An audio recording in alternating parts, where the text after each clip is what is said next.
Onks tää susta jotenkin tosi outoa? Ai kuin niin? No Jeesus, siitä on kohta 26 vuotta. Mä en tajuu sitä, kun me vuokrattiin just se kämppä.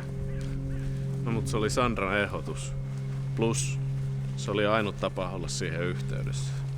Mä en tajuu, että miten sä et vieläkään pysty päästää siitä irti.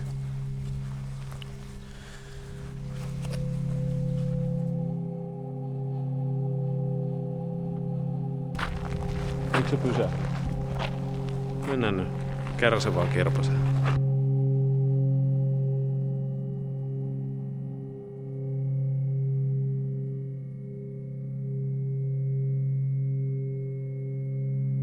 Missä se nyt sit on?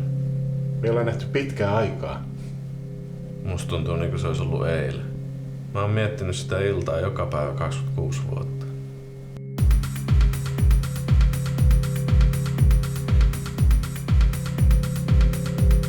Musta tuntuu, että me 4 tullaan aina olemaan yhdessä. Sä, Rami, Sandra, mä. Et vaikka me mentäis mihin opiskelemaan ja vaikka säkin lähet nyt inttiin, niin me ollaan yhdessä ikuisesti. Et hei, vuokrataan joku kimppakämppä tai ostetaan vaikka. Ai näet, sä oot tota mieltä. Onko sä nähnyt, miten toi Sandra on koko ajan kiinni Ramissa?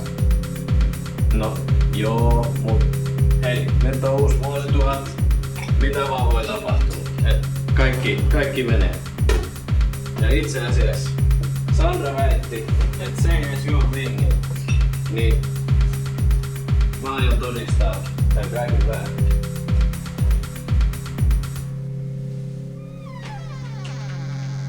Luulet sä, että se tulee? Kyllä se tulee. Se maksoi takuuvuokran. Ja sit se vielä varmisti meiltä, että halutaanko me, että se tulee tänne. Mun mielestä se haluu selittää. Kuulit sä jotain? Mitä sä luulet, että Ramille kävi? Sandra tietää. Se sanoi niin. Miksi et sä kertonut?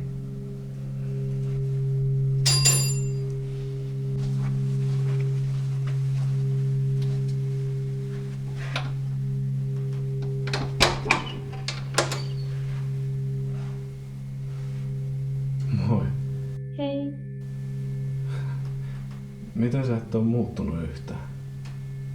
Terveelliset ruokatavat.